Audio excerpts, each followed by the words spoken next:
Right, we finished watching this one as well, and this is basically Bowie that tried to cover up at the fact that they got someone killed.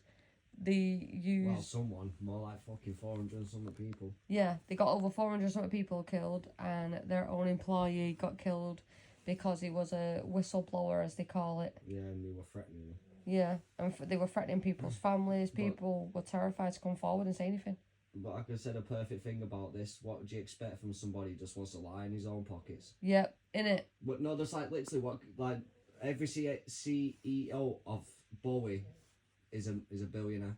Not one of them had to pay anything out, No. and they all got a retirement Well, and the everything. last one did. Yeah, they got fined 1.1 billion. All right, there you go. So only one of them. Yeah, but none of them ever did prison time or anything. And not just that, the very first one was telling the others that he was training to use broken and parts that got disassembled because they couldn't afford to get new parts. Ask Becky how many times she tried to get me go on holiday. I'm never going on. This is the reason why I don't get on planes. I've been on a plane twice in my life and I still don't even want to do it. I will admit to everyone watching, chance. if you ever get on a plane, make sure you book a plane that is not a Boeing, because they are the most unsafest planes on the planet, and it even shows you that in this full documentary on Netflix. Yeah, if they was willing to put the money into it, they could be the safest planes on this planet. It also says that in this documentary. No, it's true though. Like the design and everything they came up with, they were willing to pay for it and didn't cut any corners or use faulty parts or faulty screws or anything like that. It would have been the safest plane in the world, but it just shows you that they don't care about lives. Yeah. They care about money. Like I said at the beginning, it just shows you what a rich person's like. Yeah. They don't care about us dying as long as their pockets keep getting lined. 100%. But And they've got a mansion and a fucking Bugatti Veyron on the fucking driveway. That's all they care about. They don't care about our lives. And it shows you in this how much they don't care as well. Yeah, because he, like, in front of everybody, he trying to say that it was the employees' faults and everything, even though they was the whistleblowers who kept saying that they was using reused parts, what should have been scrapped. They were using screws what snap easily. Like, yeah, whatever, mate. They even accidentally took some out of a plane that was broken and then accidentally put it back in a plane. So they had to recall the plane. The way I see it, the CEOs of Bowie, if anyone remembers the film Little Nicky where Hitler gets a pineapple shoved up his ass, I hope that's what they get. Yeah, because they deserve it. Yeah, I hope that's what's on the other side for you. Like, they're happy enough being nice and rich, but yet they're putting faulty planes out there. Yeah, but that is what I hope you get. Yeah. I hope you get a fucking giant pineapple shoved up your ass every single day, and then it goes onto a watermelon. And like I said, my advice is, if anyone is going on holiday anytime soon, I'd check that you're not on a Bowie plane. And if you are... Yeah, because a lot of companies do buy them, like Ryanair, other companies as well. But you do get plane companies like Virgin and stuff that only use their own planes and they're not Bowies. Yeah, but look at some of the videos you see online, like that one you mentioned with the duct tape. Yeah, there was a Bowie getting duct tape sellotaped. in the engine, like where the bit connects on the front. There was duct tape in it. I've seen the ones where I've seen some really bad I've seen ones. one where there was a crack in the window, and on this documentary, it actually shows you that on the Bowie plane, the door comes off. Yeah, but I can't remember what documentary it was, but it was a Bowie plane and it went straight off the runway doing like 300 mile an hour. I remember that. Didn't even bother try braking. All I can think of is that guy got dumped that day, or his wife left him or something, because he was like, fuck this. Well, like, don't forget, the guy next to him tried braking. It was like brake against... that's what it's shown on the analyst, isn't it? The guy on the left broke and the guy on the right didn't even touch the brakes. No, I just full on speeding. Nah, he was like, nah, I'm ending this. I don't care who I'm taking with me. Like, These Bowie planes, they are so dangerous, and if these rich people would rather just fill their pockets instead of actually fixing the plane, they should get... Like, no one should fly on their planes. Like, they've lied twice in the documentary that the planes were fine, and then they wasn't. But and look then at the film, what's it called, sorry, to butt in, that one with Denzel Washington in it. He goes to prison because he landed a plane on cocaine and he was pissed. Yeah. But he landed the plane. So why did he have to go to prison? It's because airports will never take the rap.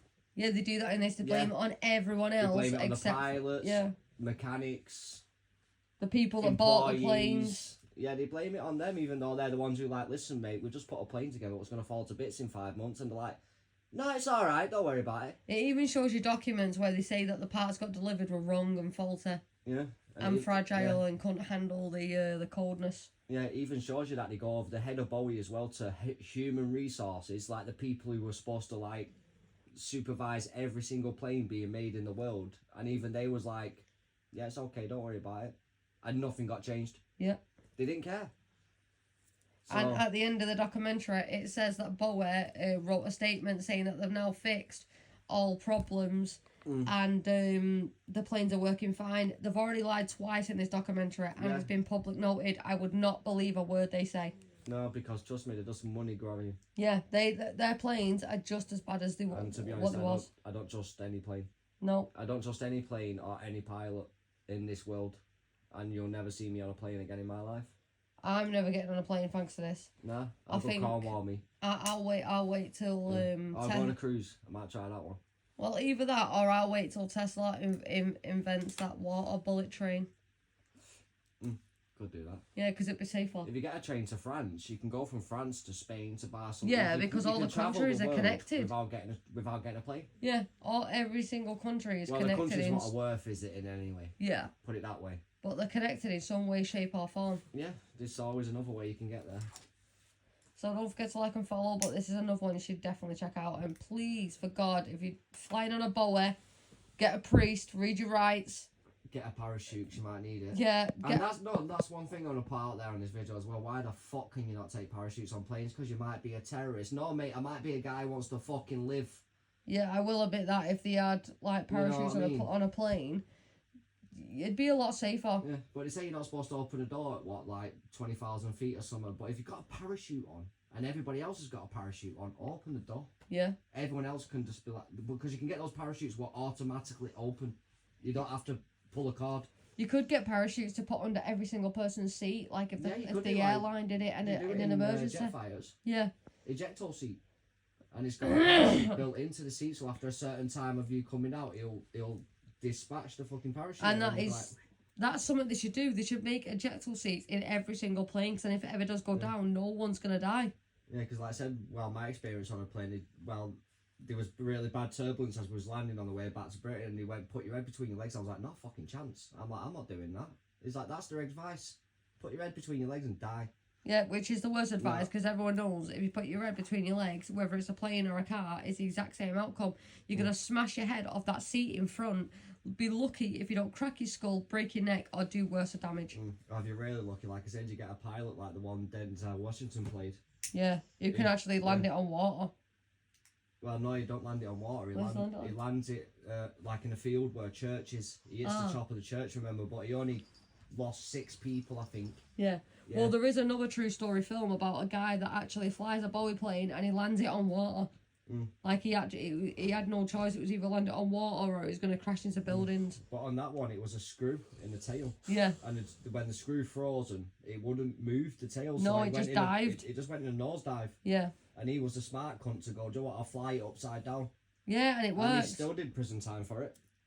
He got blamed for the murders. Even though he was drunk. Yeah, even though it wasn't his fault, it was actually Bowie's fault, because they even admitted it after the second plane went down while he was in prison. Yeah, and no, it was before he went prison, the second plane went down, and they all died. Yeah. And every single other pilot who tried recreating what he did couldn't. Yep.